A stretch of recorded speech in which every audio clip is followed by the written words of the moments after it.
Boa tarde, é um prazer estar com vocês aqui mais uma vez. Vamos começar a nossa primeira sessão consular dessa feira de intercâmbio internacional e gostaríamos de já iniciar agradecendo a presença dos nossos colegas que representam os Estados Unidos, a senhora Hillary Caudiz, que vai falar uh, on behalf of the American Consulate, sobre vistos, e também agradecer ao Atila Sá, que também está aqui para falar em nome do Education USA.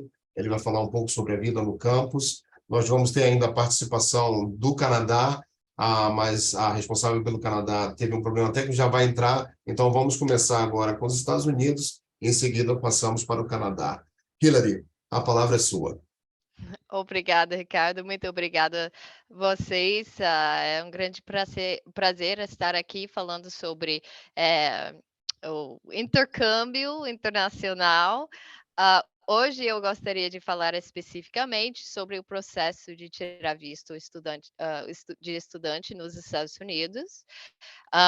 E primeiramente, só vou falar sobre mim um pouquinho. Sou Hillary, eu sou vice-consul aqui no Rio de Janeiro, e eu trabalho na área de vistos não imigrantes. Então, isso inclui os vistos estudantis, e com isso vamos já conversar sobre esses vistos, tá?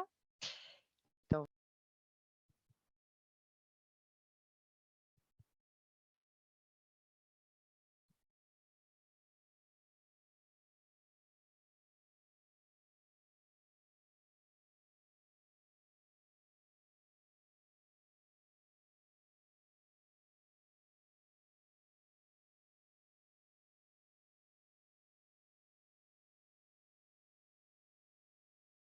Perdão, Hillary, acho que você está sem som. Hillary, acho que você apertou o mute aí.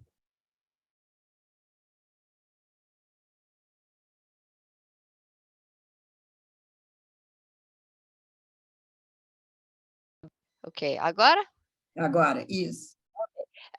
Ok, vou começar. Ok, é importante começar com coisa básica. Então, o visto realmente é um documento legal para solicitar a entrada em um país estrangeiro. Eu falo isso porque muitas pessoas acham que a partir de pegar um visto, você tem o direito de entrar, mas isso realmente não é o fato. Então, a entrada e tempo de permanência nos Estados Unidos são determinados pela alfândega e proteção de fronteira dos Estados Unidos, que é o CBP, tá? Então, onde estudar? Tem as escolas de ensino médio, o high school, né? Escolas técnicas, escolas de inglês e faculdades e universidades. Eu só vou mostrar vários dados.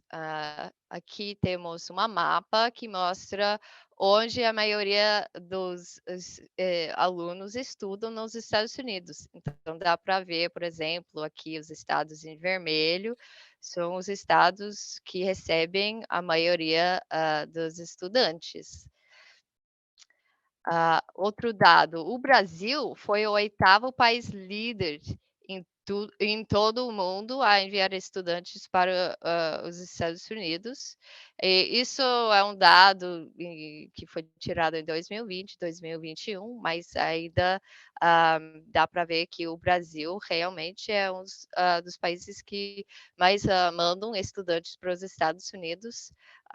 Os outros são China, Índia, e é isso. Ok. Qual é o perfil dos estudantes brasileiros nos Estados Unidos? A maioria dos estudantes fazem a graduação, então 52%. Depois disso, pós-graduação. E aqui é o que chama OPT, que é o treinamento que vários tipos de estudantes podem trabalhar e fazer um trabalho prático depois de se formar. Ok. Tipos de visto, isso é muito importante. Tem 3 tipos de visto de estudante. Tem a J, que é o visto de fazer pesquisa, o Summer Work and Travel, o estágio, que a gente chama de intern, para fazer o high school, e vários tipos de treinamento. Depois disso, tem o F, que é o curso de inglês, graduação, pós-graduação e o doutorado. E também tem o M, que é um tipo de uma categoria para fazer cursos mais técnicos e vocacionais. Também temos os vistos de dependentes. O J2, J2, F2 e M2. E é importante destacar aqui que essa categoria de visto é para cônjuge e filhos menores de 21 anos. E isso, para o cônjuge, muitas pessoas perguntam, tem que ser casamento ou pode ser união estável. Nesse momento, a gente aceita união estável e casamento. Mas para as pessoas pensando em trazer, por exemplo, os pais ou outros membros da família, não, eles não vão qualificar. Tá. Agora, muitas pessoas perguntam se tem como estudar com o visto de turismo, o B1, B2. Então, é possível viajar com o visto de turista somente se o custo for recreativo ou incidental a uma viagem de turismo, ou não for para ganhar créditos acadêmicos ou certificação profissional. Então, por exemplo, se você vai viajar, fazer uma viagem para Nova York, por exemplo, e é para turismo mesmo, e durante a viagem você encontra um curso de yoga de uma semana. Você pode fazer esse curso durante esse período, porque é incidental ao seu turismo nos Estados Unidos. Bom, esse slide é uma transição, porque realmente o primeiro passo de tirar visto de estudante é entender o programa que você quer fazer.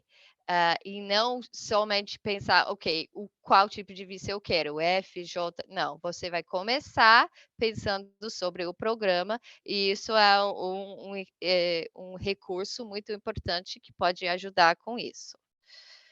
Então, primeiro passo, você tem que se matricular na instituição de ensino.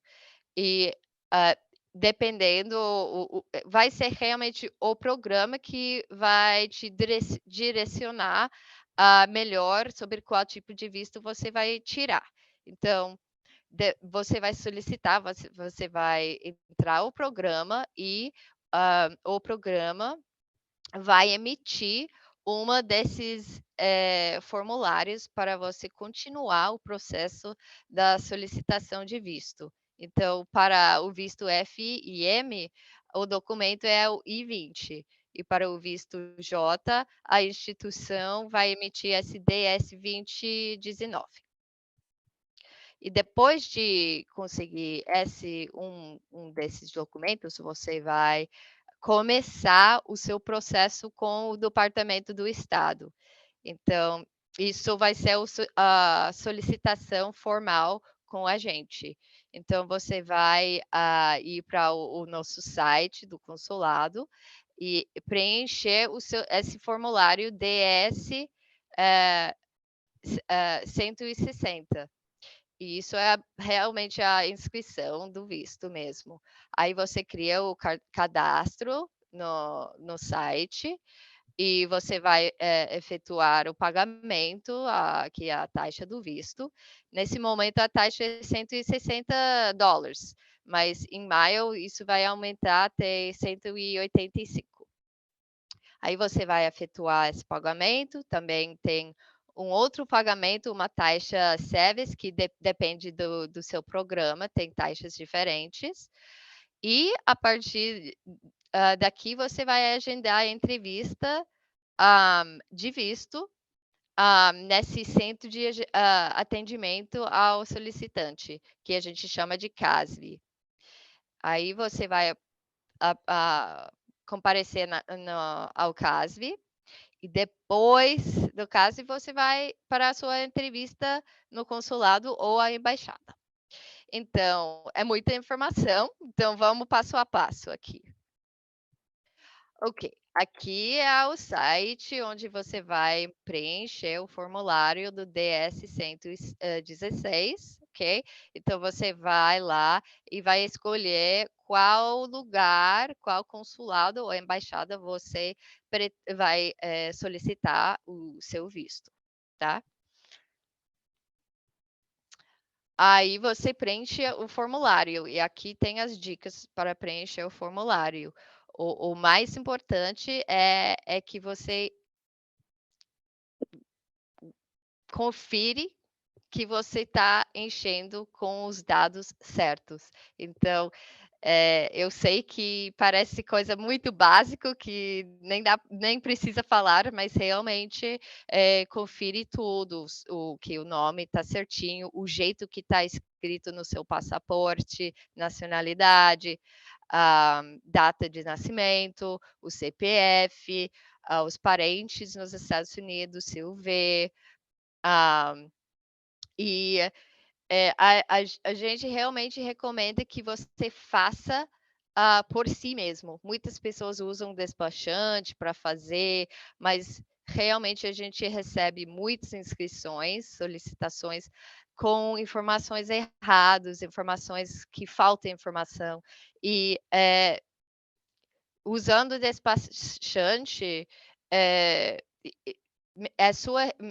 continua sendo qualquer informação que coloque lá, é sua responsabilidade. Então, você pode ter uma outra pessoa colocando informações erradas que pode ter uma consequência pesada para você. Então, sempre faça para si mesmo. Ok, depois de fazer terminar esse formulário e mandar, você vai, o sistema vai gerar essa página de confirmação, e você vai imprimir isso e guarda para o próximo passo, quando você vai aparecer no CASV e no consulado para a entrevista. Ok, depois de imprimir essa folha, você vai para esse site aqui para agendar o dia que você vai para o CASV e também para agendar a entrevista no consulado. E uma nota ou alguma coisa para lembrar, e você a parte do CASV você faz e aparece no CASV para fazer os digitais primeiro, e depois você faz a entrevista no consulado. Mas no parte dos agendamentos, você agenda primeiro a entrevista no consulado e depois no CASV. Então, para muitas pessoas fica confusa, e por isso eu quero só anotar que tenha uma certa confusão no sistema, mas é isso. Você vai pagar a taxa de solicitação do visto nesse passo de agendamento. Você pode pagar com cartão de crédito ou boleto bancário. E a partir desse momento, você aguarda até o dia que você agendou e vai para o CASV. E o CASV vai coletar as impressões digitais e o foto, e depois aparece no consulado. Só uma anotação aqui, o Porto Alegre e Recife não tem essa parte do CASV, então você vai diretamente para o consulado, e o consulado vai fazer as impressões e a parte do foto mesmo. Também tem essa parte de pagar essa taxa do SEVES, que você faz nesse site aqui. E, como eu falei antes, a gente tem o site que tem passo a passo o que eu estou apresentando aqui. Então, esse site vai ter essas informações sobre o SEVES também. Ok, o dia da entrevista. Você vai no CASV e você vai completar o processo de cadastro antes da entrevista, os digitais, a foto e tudo mais. É importante trazer o seu passaporte atual e também os anteriores, principalmente se tiver outro visto americano. É importante realmente apresentar tudo.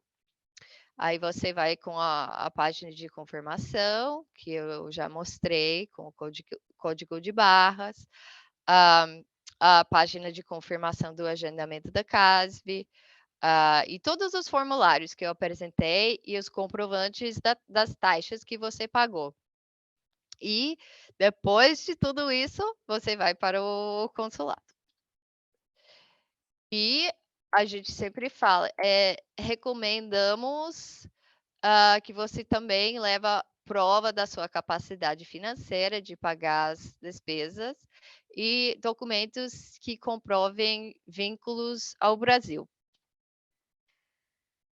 Ok, devolução do passaporte. Se conseguiu visto, você vai para a entrevista, deu tudo certo, você conseguiu visto, aí você pode pedir ou para buscar diretamente no CASV, ou você pode receber em casa pelo correio. Ok. Quando viajar, é importante entender que você só pode viajar a partir de 30 dias antes da data do início do programa iniciada no I-20 ou DS-2019, ok? Então, se quiser fazer uma viagem antes desses 30 dias, você vai precisar tirar também o visto de turismo. E depois de entrar, fazer essa mudança de status para o seu visto de estudante. A permanência nos Estados Unidos. Então, os vistos diferentes têm regras diferentes também. Você pode, com o visto F, você pode permanecer nos Estados Unidos até 60 dias após a data final do programa iniciada no I-20. Para o J, você pode permanecer nos Estados Unidos até 30 dias após a data final do programa, iniciada no DS-2019. E para o M, você pode permanecer nos Estados Unidos até 30 dias, que é igual a J. Ok? Ok. Essa página é importante. Não seja vítima de fraude. É importante fazer uma pesquisa sobre a escola e o curso que você vai fazer antes de se comprometer. E temos várias recomendações aqui. Qualquer site que tem o .gov no final são sites oficiais do governo americano. Então, se você se acha num site que você acha oficial dos Estados Unidos e não tem o .gov no final, não é oficial. Em caso de convites enviados por e-mail ou correspondência, observa os erros gramáticas. Tem muitas comunicações, fraude que é muito fácil identificar porque eles nem escrevem certinho o que fica fácil identificar desse jeito. E também tem esse e-mail, se você identifica um fraude, você pode denunciar aqui nesse site, denúncias@state.gov. Ok. Se você tentar o fraude, tem as consequências, a investigação, recusa da atual solicitação de visto, ineligibilidade para a obtenção de visto e também possibilidade de processo judicial. E, mais uma vez, recebemos denúncias anônimas através desse e-mail aqui, denúncias@state.gov. Aqui são vários websites importantes para o processo, tanto conseguir mais informações. Tem o Fulbright, US Immigration and Customs Enforcement, essa é o site onde você vai fazer o pagamento do SEVIS. Esse site aqui que tem informações sobre várias bolsas de estudos, e também isso é sobre sobre vistos J. E isso é o nosso site central para conseguir informações sobre visto. Qualquer visto que você queira recolher mais informações, você pode seguir esse site aqui e achar todas as informações. Esse é um programa de jovens embaixadores também, que pode utilizar também, se tiver interesse. E aqui temos nossas redes sociais. Sempre estamos distribuindo informações sobre vistos, processos. Você pode mandar mensagem para a gente perguntando. Se tiver perguntas, a gente responde diretamente pelas redes sociais que a gente tem. Então, aqui é o Facebook, temos o Instagram também e o YouTube. Você pode conhecer e sempre estamos distribuindo mais informações aqui também. E é isso. Muito obrigada. Se tiver pergunta, estou aberta agora para recebê-las. Obrigado, Hillary. Acho que a gente pode deixar o Átila falar primeiro, que aí depois a gente faz um conglomerado de perguntas sobre Estados Unidos como um todo. Pode ser assim? Pode ser. Tá bom. Átila, então, por favor. Muito obrigado. Deixa eu compartilhar minha tela com vocês agora. Vocês estão vendo a minha tela direitinho? Aqui no ar, né? Tá ótimo. Então, gente, sejam bem-vindos mais uma vez. Eu sou o Átila, eu sou orientador do Education USA, aqui na PUC-Rio. O nosso escritório fica aqui no o que a gente conhece como o prédio do couve-flor, né? Eu estou aqui no 5º andar e a gente recebe alunos da PUC para responder perguntas sobre oportunidades acadêmicas nos Estados Unidos. Hoje eu quero falar para vocês especificamente sobre como é a vida dentro de um campus universitário nos Estados Unidos. Eu trouxe algumas informações para vocês, mas com certeza eu vou falar um pouquinho da minha experiência também. Eu fui um aluno de intercâmbio nos Estados Unidos, então muito do que eu tenho a compartilhar com vocês é também um pouquinho da minha experiência. Eu queria falar para vocês rapidamente sobre o que é o Education USA, essa organização da qual eu faço parte, né, que fica aqui hospedada dentro da PUC-Rio. Nós somos parte da missão diplomática dos Estados Unidos no Brasil. Então, o Education USA é uma rede de centros educacionais, de centros de orientação que foram criados pelo Departamento de Estado do governo americano, mais especificamente a seção de Educação e Cultura, né? Então, a nossa missão é trazer informações que são atualizadas, que são abrangentes, que são imparciais sobre oportunidades acadêmicas nos Estados Unidos, né? E nós fazemos isso no mundo inteiro. Nós temos mais de 400 escritórios espalhados pelo mundo, onde a gente traz essas informações. E aqui no Brasil a gente tem mais de 40 escritórios, né? Dentro da PUC-Rio, como eu mencionei para vocês, a gente tem também um desses escritórios. E a gente está aqui para responder qualquer pergunta que vocês tenham sobre o sistema educacional nos Estados Unidos. Então, o que eu quero falar para vocês hoje é essa parte bem legal de ir para os Estados Unidos, que é preparar a sua viagem para os Estados Unidos. Claro que, como a Hillary falou mais cedo, tem todo um processo que vem antes disso, né? Pesquisar cursos, pesquisar oportunidades é muito importante, se candidatar para essas oportunidades. Então, ir atrás de conseguir o seu visto de estudante. São todos processos que requerem muita atenção e muito cuidado, que exigem certo tempo, né, para se resolver. Então, tem que cuidar disso tudo antes de chegar aqui na hora de preparar a sua viagem para os Estados Unidos. Mas na preparação para a viagem também, né, antes da partida, tem algumas coisas a se levar em consideração que eu queria compartilhar com vocês.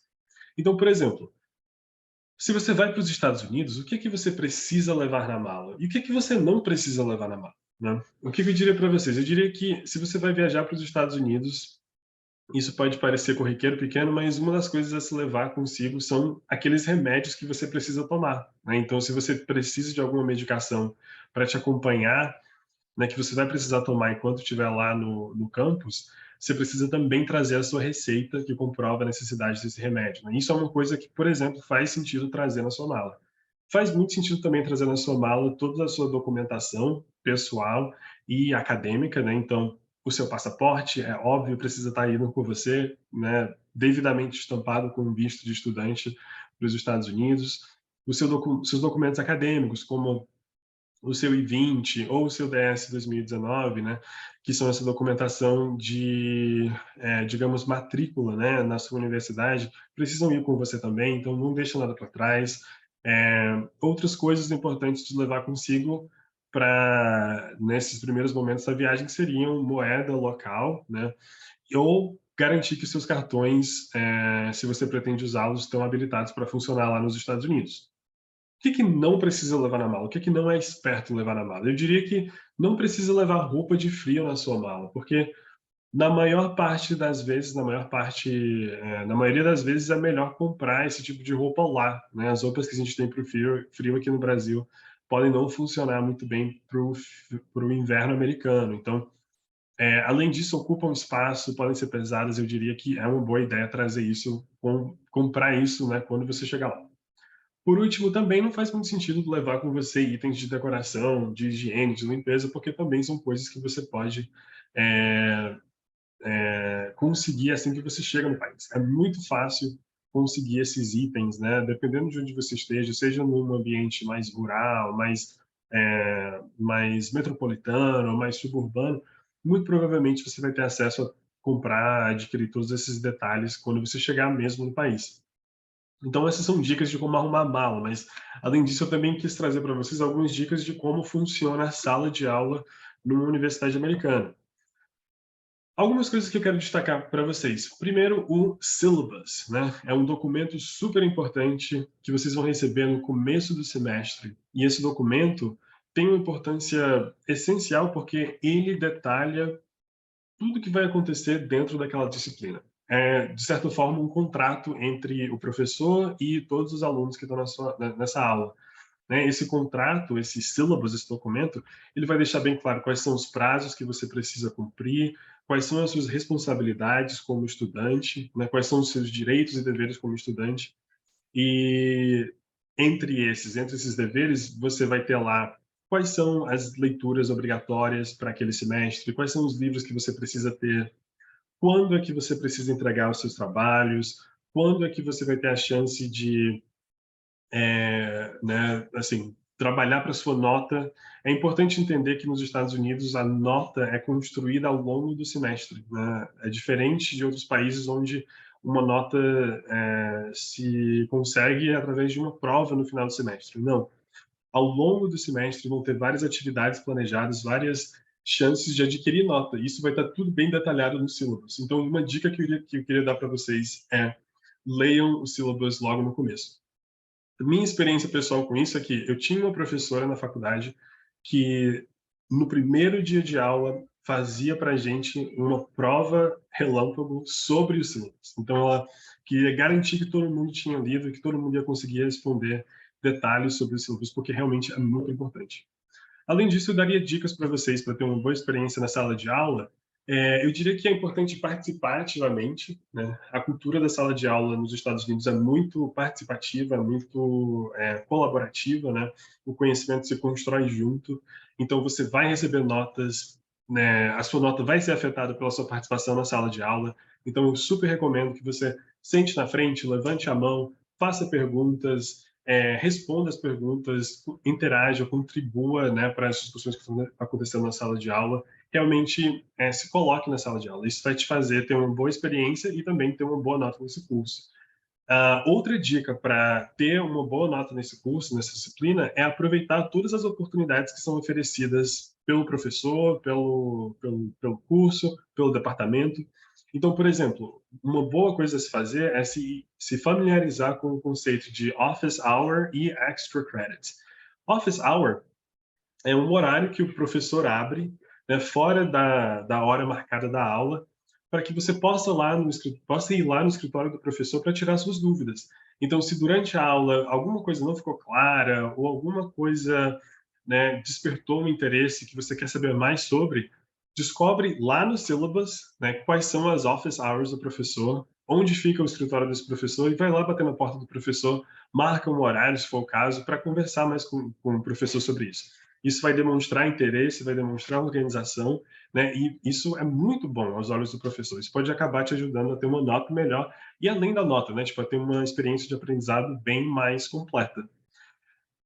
Outra forma de completar, de complementar o seu aprendizado ou a sua nota é o extra credits, né? O que é isso? Então, como eu falei para vocês, uma nota, né, numa disciplina, numa universidade nos Estados Unidos, se constrói ao longo do semestre. Então, não dá para ficar esperando até o final do semestre para ver se você vai ter uma nota boa ou não. Ao longo do semestre vão ter vários trabalhos, apresentações, vários projetos, pequenas provas distribuídas, leituras, trabalhos em grupo, né, que vão juntos formar a sua nota. Isso tudo vai estar bem detalhado no syllabus. Mas vocês vão ver lá no syllabus também que tem uma chance de ir além daquela nota que já está ofertada, né? Então, ou se você quer uma nota um pouco maior, ou se você teve alguma dificuldade durante o semestre e não conseguiu entregar tudo que precisava e está precisando né, dar uma alavancada na sua nota, pergunta para o professor o que eu posso fazer para receber extra credits, né? Mais uma vez, vai pegar muito bem, vai ser uma ótima impressão que você vai fazer no seu professor e vai ser uma chance também de complementar o seu aprendizado, tá bem? Uma coisa que eu diria para evitar são atrasos, né? Nos Estados Unidos, a pontualidade é um valor muito importante. Muito, muito, muito importante. Eu sei que aqui no Brasil, de certa forma, a gente também é pontual, né? A pontualidade é um sinal de profissionalismo, mas nos Estados Unidos, eu queria deixar bem claro que se atrasar para a aula, se atrasar repetidamente, pega muito, muito mal. Então, o que você precisa fazer para organizar seu tempo, faça, né? Para garantir que você não vai se atrasar para chegar na aula, não vai se atrasar para entregar os seus trabalhos, porque isso tudo pode te prejudicar muito. Tá bom? Então, essas são dicas sobre a sala de aula. Além disso, eu queria falar para vocês um pouquinho sobre a estrutura que a universidade onde vocês vão estudar pode ter, né? Então, é muito comum que, primeiro que, né, vamos falar sobre o fato de que existem mais de 4.700 instituições de ensino superior nos Estados Unidos, então existe grande diversidade no sentido do que essas diversas instituições têm a oferecer para os alunos. As estruturas são diferentes, a cultura das instituições são diferentes, então existe muita diversidade. Mas também é muito comum que numa universidade americana você possa contar com uma estrutura muito boa para te apoiar na sua experiência acadêmica, na sua experiência pessoal e social na faculdade. Então, algumas coisas que eu queria que vocês mantivessem os olhos abertos, ficassem atentos para encontrar lá na universidade de vocês, onde vocês vão estudar. As bibliotecas, né? É super importante descobrir onde fica a biblioteca ou as bibliotecas do campus, porque as bibliotecas são um espaço para você estudar, né, de forma muito organizada, para estudar em grupo, para estudar individualmente. Vale a pena olhar direitinho quais são os horários que a biblioteca fica aberta, porque também foi minha experiência, né? No Brasil eu não vi isso, mas lá nos Estados Unidos a biblioteca ficava aberta até 3 da manhã, às vezes.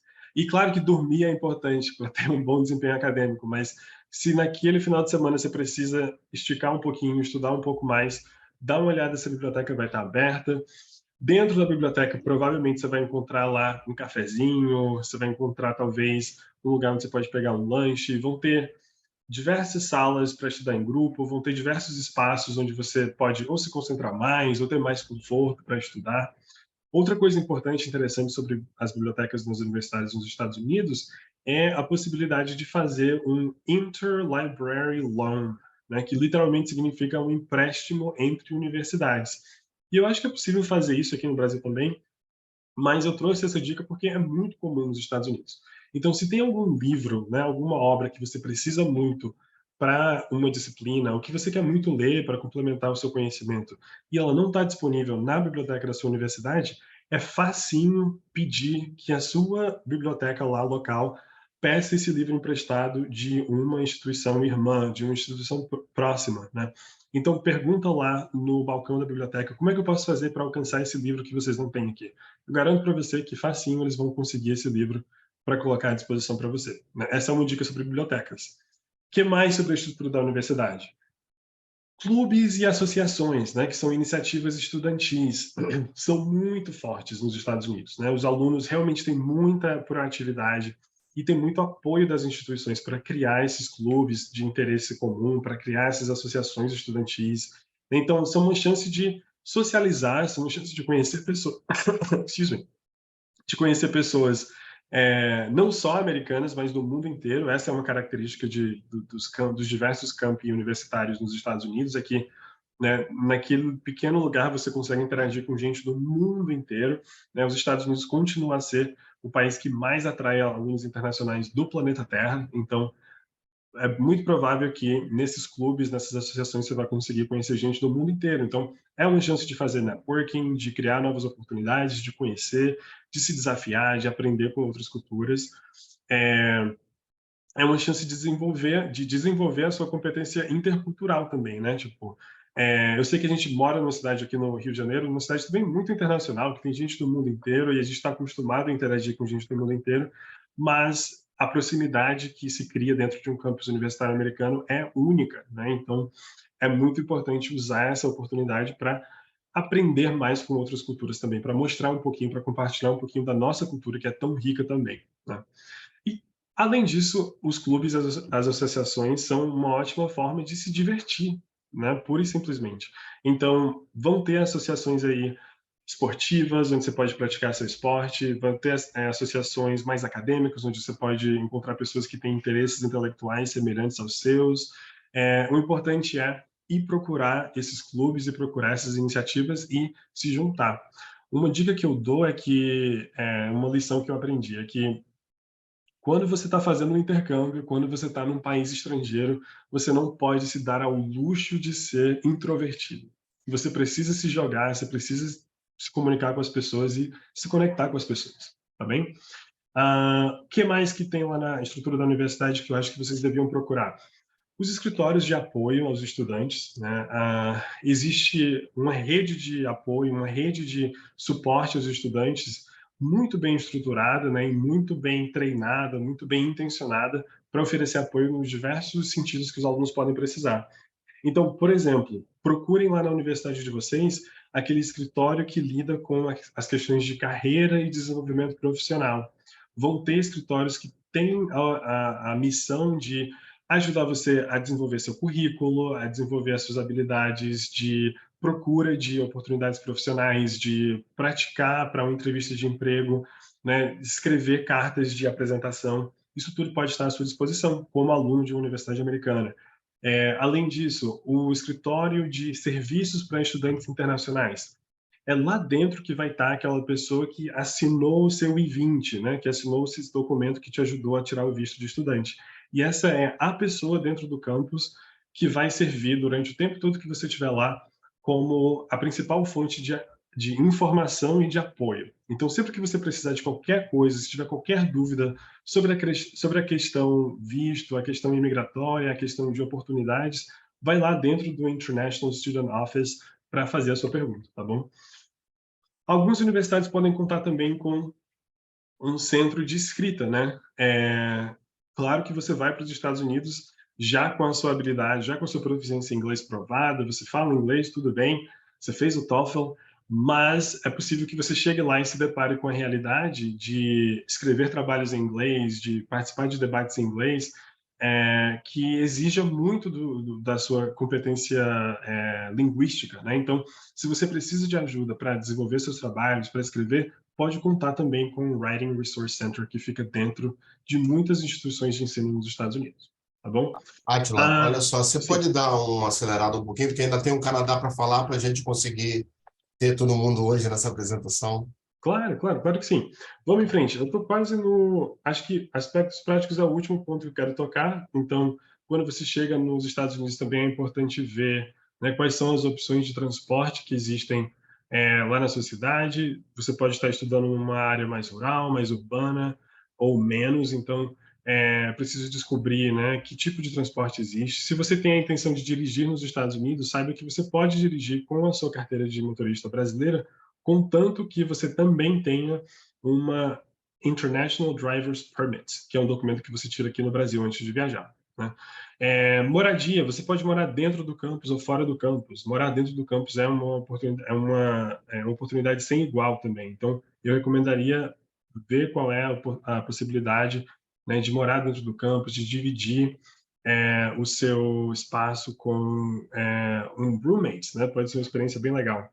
E em termos de finanças, você vai ter que decidir, né? Será que vale a pena abrir uma conta bancária nos Estados Unidos para a duração do seu programa, né? Você vai estar lá por um ano, quem sabe, uns 6 meses, quem sabe. A universidade pode te ajudar com isso. É muito comum fazer pagamentos nos Estados Unidos com cartão de crédito, então se você tem um internacional, você vai poder usar ele para fazer seus pagamentos. E existem também 2 aplicativos que eu mencionaria para vocês que funcionam um pouquinho como o nosso Pix aqui, né? O Venmo e o PayPal são esses aplicativos que você pode usar para fazer transferências bancárias instantâneas. Então, dá uma olhada neles também. Por último, quero só falar rapidamente que o Education USA também tem uma feira de educação, que a gente está trazendo mais de 30 universidades americanas aqui para o Rio de Janeiro no dia 19 de abril. Então, para se inscrever, você pode apontar seu celular para esse QR Code, você pode ir nesse link que está aqui reduzido, você pode ir no site do Education USA também, nas nossas redes sociais, no Instagram. Essas são as pessoas que trabalham aqui, são todos orientadores do Education USA dentro da PUC-Rio. E, por último, está aqui as nossas redes sociais, onde você pode encontrar mais informações sobre como o Education USA pode te ajudar e também sobre a nossa feira, que, mais uma vez, vai acontecer no dia 19 de abril aqui no Rio de Janeiro. Muito obrigado. Átila, muito obrigado. Eu peço desculpas por ter pedido para acelerar um pouco, é só porque ainda temos agora o consulado. Então, inclusive, vou pedir à audiência para que a gente primeiro ouça a Fernanda e o que ela tem a falar sobre o consulado do Canadá, sobre essas questões todas, e depois a gente faz uma sessão de perguntas e respostas para os 2 grupos, tá bom? Fernanda, muito obrigado mais uma vez por você ter aceito o nosso convite, está aqui hoje conosco. A Fernanda teve um probleminha técnico para entrar, ela está aí agora conosco, e ela teve que entrar do celular, inclusive. Então, obrigado, Fernanda, por todo esse Fernanda, esforço muito aí. obrigada, tá? Olá, professora Ângela, professor Ricardo. Nossa, muito obrigada. Desculpa, a verdade é que é a primeira vez que eu passo por esse desafio com a tecnologia, então o telefone é realmente o meu backup. Eu estou tentando agora compartilhar a minha tela para mostrar a minha apresentação para vocês. Tá bom. Se não, professor Ricardo, eu te mandei a apresentação, se eu não conseguiria compartilhar sua tela, não, né? Eu posso, mas eu tenho que passar para o meu computador, porque eu estou no computador. Entendi. Só espera um pouquinho aí que eu posso tentar fazer isso aqui. Um minutinho. Eu vou só dar uma pausa aqui. Primeiramente, queria dar boa noite a todos. Meu nome é Fernanda Brandão. Eu trabalho para o Consulado Geral do Canadá, do Rio de Janeiro. Fico muito feliz de estar aqui com vocês, alunos da PUC. E vou, então, apresentar um pouco sobre o Canadá, né? Pode passar, por favor. Então, o Canadá é um dos países mais multiculturais do mundo. Tem universidades de ponta, sistema de saúde universal, cidades limpas, hospitaleiras. Ele tem geralmente sempre está ranqueado como um dos melhores lugares para ter qualidade de vida. Tem universidades também ranqueadas entre as 200 melhores do mundo, né? E o que eu acho bacana falar hoje aqui é que também é um dos lugares conhecidos para se iniciar uma carreira, né? Para o jovem que está buscando uma carreira internacional. O Canadá é um país tolerante. Pode passar, por favor. Ele foi um dos países, primeiros países a adotar o multiculturalismo como política oficial. Eu tenho muito orgulho de dizer que o nosso primeiro-ministro, o Justin Trudeau, ele se declara oficialmente feminista. Hoje, 50% dos ministros dos gabinetes federais são mulheres.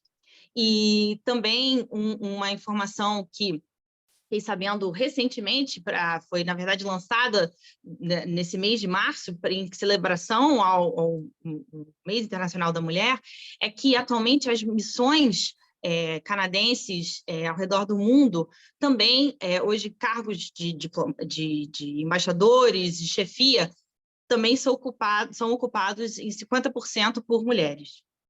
Tá?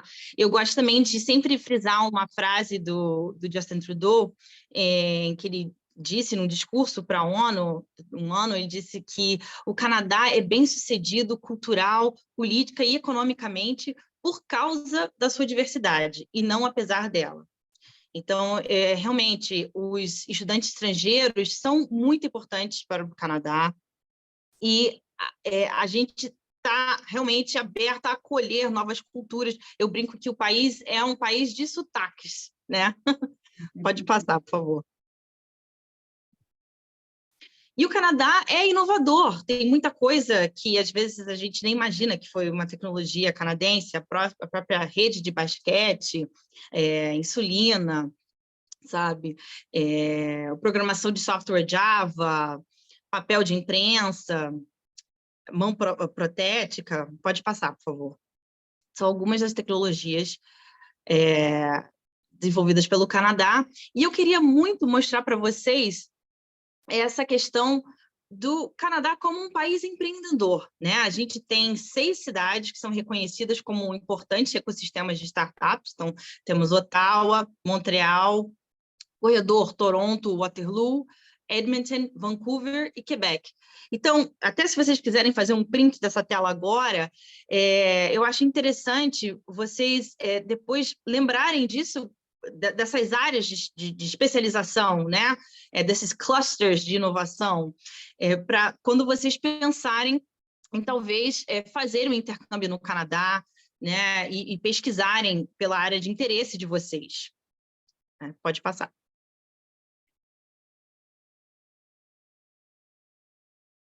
Temos também mais de 60 aceleradoras e incubadoras de empresas em universidades. Aqui são algumas das principais, das melhores ranqueadas, né, no mundo. Pode passar, por favor.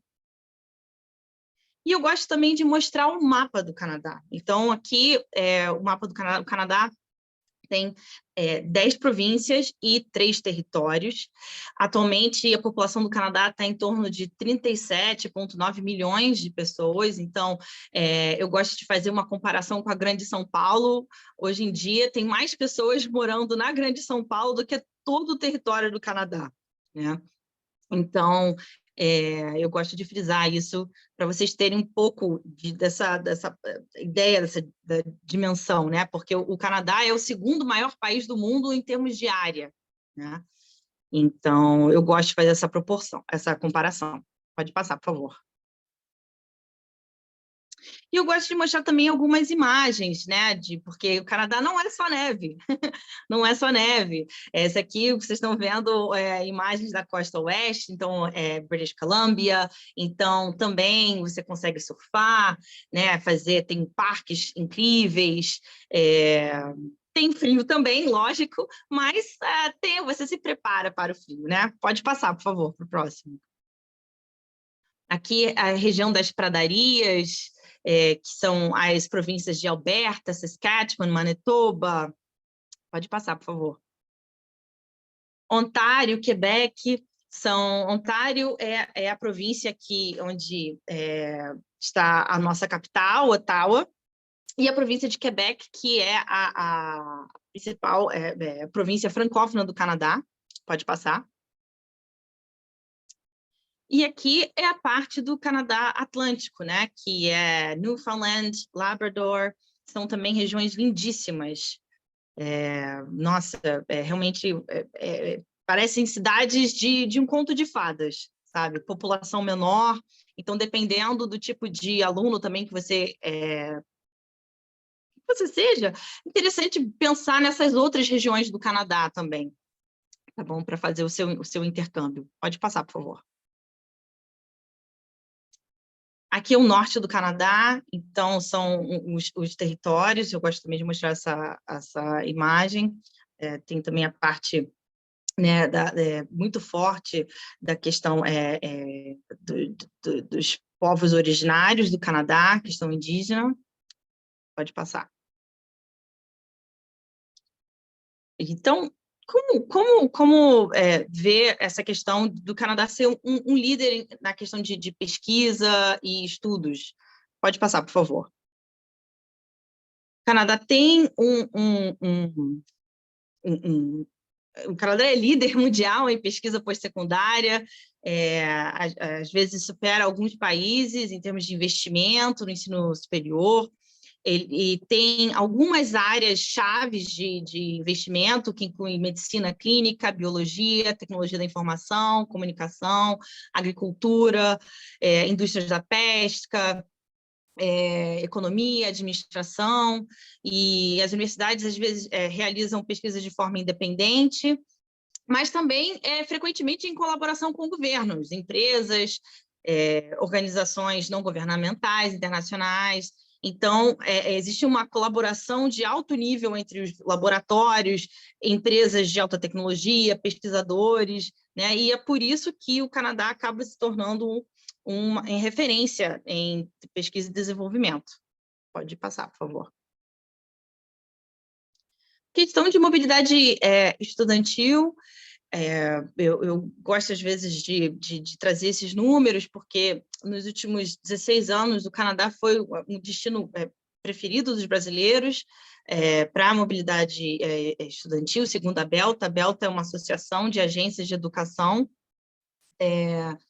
e para estudos de idioma, francês, então temos as províncias de Quebec, New Brunswick, Ontário, são as províncias que mais recebem alunos de francês.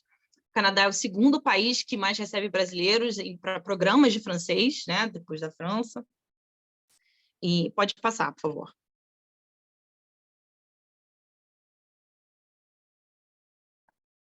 E por ser um país bilíngue, oficialmente, é um país que sabe ensinar, né?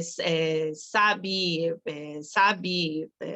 receber o aluno que quer melhorar a proficiência dele, do inglês.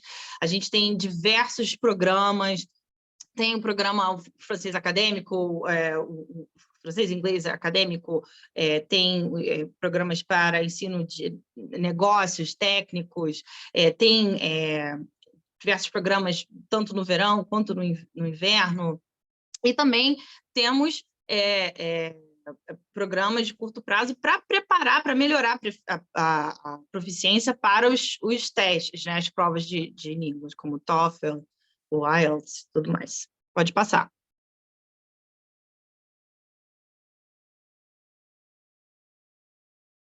Pode passar, por favor. Então, já falei um pouco sobre a língua, né, o uso do francês, como é a segunda língua oficial, mas o francês eu gosto de mencionar porque é a primeira língua de aproximadamente 23% da população canadense, sabe? Então, cerca de 18% da população canadense se declara bilíngue, e por isso que eu falo que é um país dos sotaques, né? A gente vê que o canadense ele tenta entender o estrangeiro, ele faz realmente um esforço para acolher o aluno que está querendo melhorar a sua proficiência da língua. Pode passar, por favor. E algumas informações práticas, pode passar. Então, esse é o principal site de educação do governo do Canadá, esse educanadá.ca. Lá você vai conseguir fazer uma busca por áreas de ensino, descobrir quanto custa estudar em cada região, né, o custo de vida, e também saber a questão de pré-requisitos para um aluno, né, que quer estudar no Canadá. Então, assim, documentações e tudo mais. É claro que eu gosto também de reforçar que, diferente do Brasil, o Canadá não tem um sistema único de educação, Ministério de Educação. Cada província é responsável pelas regras, né? Então, educacionais da sua região. Então, é importante mesmo você ver que tipo de aluno que você quer e pensar em qual cidade você quer morar. Você quer morar numa grande cidade? Mas, assim, isso também, em contrapartida, você pode, então, ir para uma grande universidade em que a proporção aluno-professor é grande, né? Mas também você vai ter um excelente ensino indo para uma cidade menor, de repente na província do lado do Atlantic Canada, né? Da parte atlântica do Canadá. Então, eu gosto de reforçar isso para os alunos, tá bom? Pode passar. Há possibilidades de trabalho durante estudos. É claro que você tem que sempre confirmar com a instituição de interesse, porque, por exemplo, se você for fazer só um programa de ensino de línguas, vendo por essa tabela aqui, você não consegue estudar, trabalhar enquanto estuda. Então, isso de fato, é importante prestar atenção e ver se o curso que você escolheu te permite trabalhar enquanto estiver lá. Pode passar.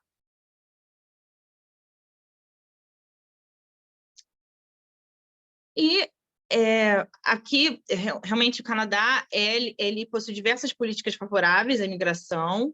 Eu gosto de mencionar esse site da questão do setor de imigração do Canadá, e onde que eles... É importante também ver, tem o programa de imigração federal, mas também cada província tem o seu programa, tá? Então, é interessante fazer por essa busca, caso vocês almejam um dia imigrar para o Canadá após o estudo, então saber que tem esses diferentes canais. Pode passar, por favor. E a questão de bolsas de estudos, esse aqui é o site de bolsas. Eu fico muito feliz, porque hoje a PUC-Rio tem um excelente relacionamento com o Canadá, através da Bolsa ELAP. Vocês sempre conseguem enviar alunos, e eu fico muito feliz de ver isso. Então, mas se vocês quiserem mais informações, por favor, acessarem esse site do EduCanadá/scholarship, e lá vão ter detalhes sobre bolsas de mestrado, doutorado, que o governo federal oferece para alunos brasileiros. Pode passar, por favor.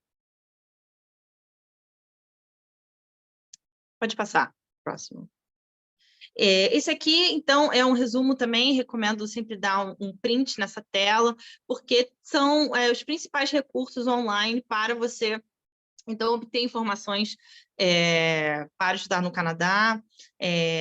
A gente não entra muito em detalhe, porque, dependendo da época, esses sites estão sempre, a informação está sempre sendo atualizada, então a gente recomenda que, quando chegar o momento para você, em que você deseja estudar no Canadá, de acessar os sites. No próximo slide tem também o e-mail geral do setor de educação. Então, outra telinha também bacana para fazer um print. O setor de educação responde todos os e-mails que a gente recebe. Eu queria chamar a atenção para o nosso Instagram, o Canadá Bra. Agora a gente está com uma série em parceria com o setor de imigração, em que, se eu não me engano, uma vez por mês, eles estão tentando fazer lives para tratar de assuntos de imigração, então, perguntas gerais. Então, até se vocês entrarem no perfil do Instagram do Canadá agora, tem a última live que eles fizeram, se não me engano, tem umas 2 semanas. Então, acho também um ótimo ponto de partida. Tá bom? Bom, gente, é isso que eu queria passar para vocês. Se tiverem alguma dúvida, eu estou aqui à disposição. Muito obrigada. Obrigado, Fernanda, aí pela sua apresentação. Obrigada, Fernanda. Obrigada, Fernanda. Obrigada. Nina, você pode parar de... Eu estou tentando. I'm trying. Ok. Bom, então eu gostaria de abrir agora para perguntas. Infelizmente, a Hillary precisou sair porque ela já tinha uma outra reunião às 18 horas, mas nós ainda temos aqui o Átila falando pelo Education USA e a Fernanda ainda está aí conosco, então se alguém quiser fazer alguma pergunta, esse é o momento. Vitor, Samantha. O pessoal está meio tímido. Tá me escutando? Ah, não, vai, Sim, Samantha. Samantha, Então, vai, estamos. Samantha. Pode falar. Então, eu sou aluna da PUC, eu sou bolsista, né? E aí eu queria saber mais ou menos como que funcionaria para um bolsista fazer essas coisas. Porque eu sou bolsista 100%, e aí eu queria saber em questão de dinheiro, a moradia também, que eu até fui no CCI perguntar sobre, mas eu esqueci de perguntar sobre a questão de moradia. Ficaram, não, no campus, essa coisa que o Átila também falou.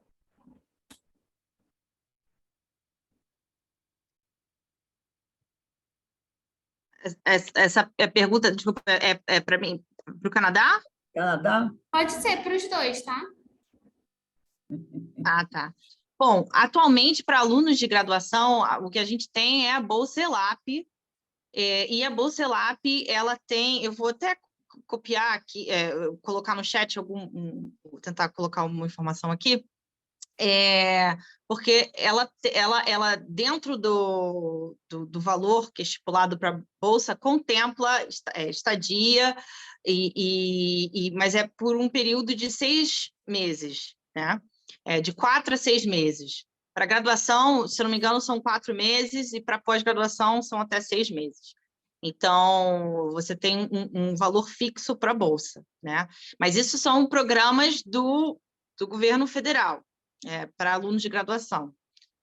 Às vezes, as universidades também têm seus próprios programas, então, de apoio.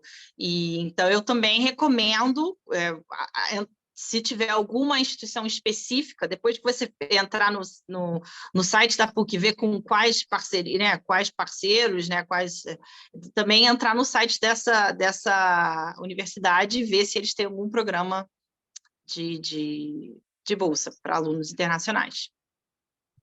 Fernando, aproveitando aqui de forma semelhante. Deixa eu só, Átila, continuar nessa linha aqui da ELAP. A ELAP tem uma duração, você sabe se ela vai ser renovada para os próximos anos? Sim, então, o ELAP, na verdade, ela, ultimamente, assim, se continuar, normalmente ela abre, se não me engano, em março. E ela acontece anualmente, tá? E, assim, o Brasil continua sendo um país prioritário para o governo do Canadá. Então, tudo indica que essas bolsas vão continuar, né, acontecendo. Agora, o importante saber é que, para o aluno de graduação participar do ELAP, se candidatar, tem que ser através da instituição brasileira. Tá? Então, por isso que é importante você ver, e eu entendo que a PUC tem o seu processo interno para depois submeter, né, a candidatura dos alunos. Então, é importante, assim, por isso que é interessante saber os dois prazos. Tem o prazo da ELAP, mas isso a PUC já está acostumada a lidar com isso, mas tem o prazo interno da PUC que vocês têm que seguir É exatamente isso. Então, porque se eu não me engano, né, professor Ricardo, professor Ângelo, vocês, esse ano vocês já estão selecionando alunos para o próximo ano. Exato. Tá. Átila, você quer falar alguma coisa sobre essa pergunta dela?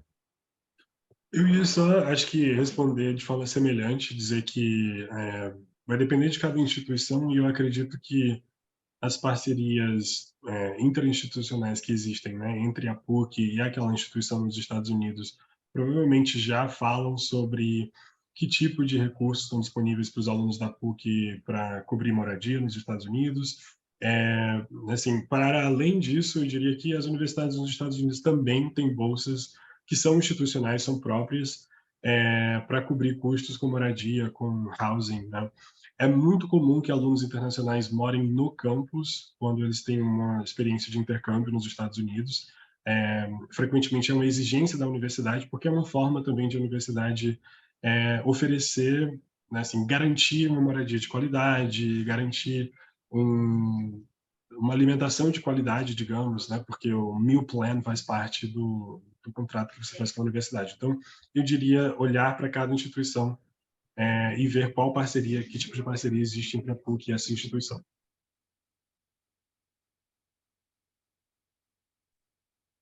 Oi, estão me ouvindo?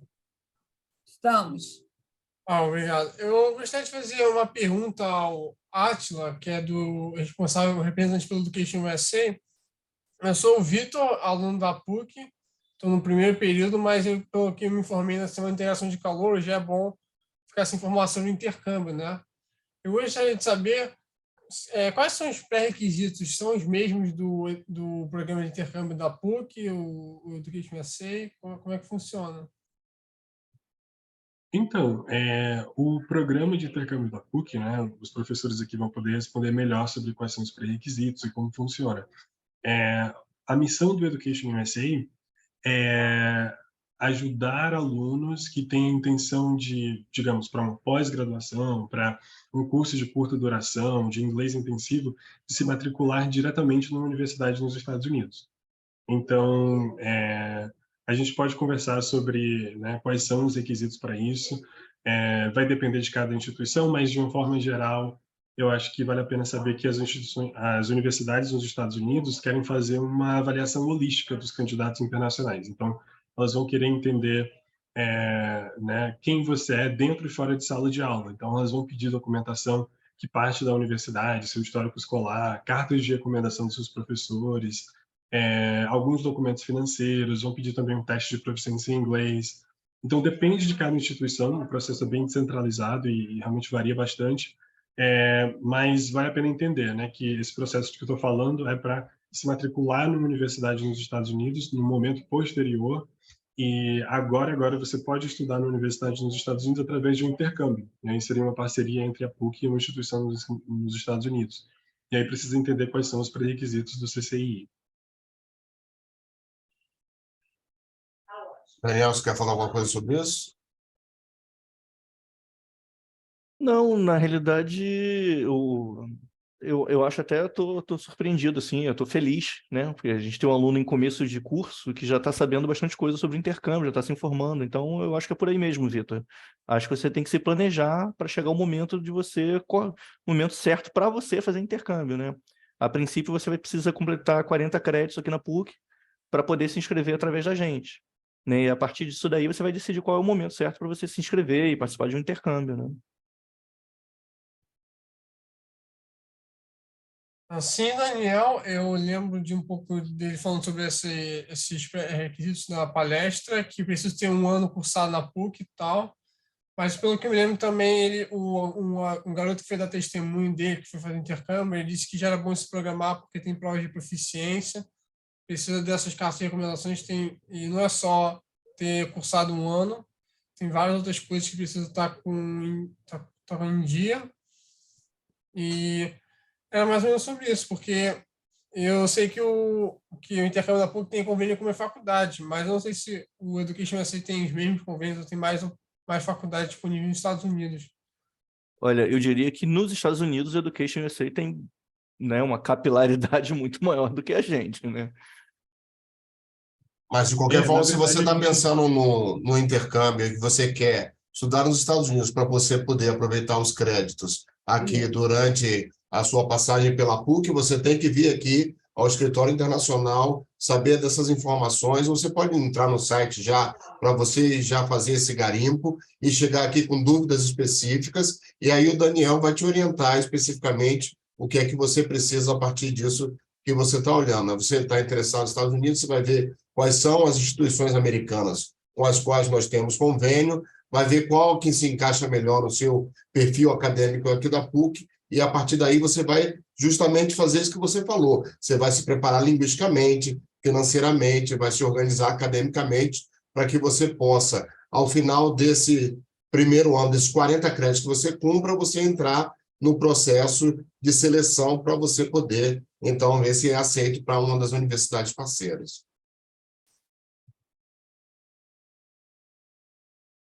Entendeu a diferença, Vitor? Entendi. Quer dizer, entendi que tem esse processo e tal. Só uma coisa que eu não lembro se eu me identifiquei, eu sou aluno de engenharia de produção. Uhum. E pelo que eu entendi, eu preciso me deixar com dúvidas mais específicas lá no CCPI. E a partir disso, vão mudar meu perfil, mudar o perfil não, vão ver meu perfil, ver com qual faculdade eu me encaixo melhor e tal. Vão me ajudar nesse processo, né? Uma outra pessoa que você pode procurar é a professora Flávia, que é a coordenadora da engenharia de produção. Ela lida diretamente aqui com a gente na CCCI, e ela pode, inclusive, dar algumas dicas para vocês sobre universidades que estão mais alinhadas ao que nós temos aqui na PUC também. Acho que você pode ter também uma conversa com ela lá para você discutir questões acadêmicas do intercâmbio. Muito bom. Ok, então nós queremos agradecer mais uma vez. Temos avançado. Muito obrigada, Átila, muito obrigada, Fernanda, tá, E aí, agora, alunos, é tudo com o Daniel Castro e a equipe do Simões e do Tiago para vocês tirarem as dúvidas, tá bom? Ricardo, você agora encerra, né, querido? Obrigado. Então, mais uma vez, obrigado a vocês que estão aqui com essas perguntas, participando, se interessando pelo intercâmbio. Mais uma vez, a CCCI está aqui no prédio do Couve-Flor, no 8º andar do Padre Leonel Franca. Venham nos visitar e saber mais sobre essas possibilidades. E gostaríamos de agradecer aos nossos convidados de honra desse fim de tarde, ao Átila, à Fernanda. Átila, por favor, também agradeça a Hilary mais uma vez em nosso nome. Foi muito bom ter vocês aqui conosco nessa sessão, tá bom? Então, muito obrigado mais uma vez e uma boa noite a vocês. Boa noite a todos. Boa noite. Tchau, gente. Obrigado pela Obrigado. oportunidade. Boa noite, gente. Boa noite.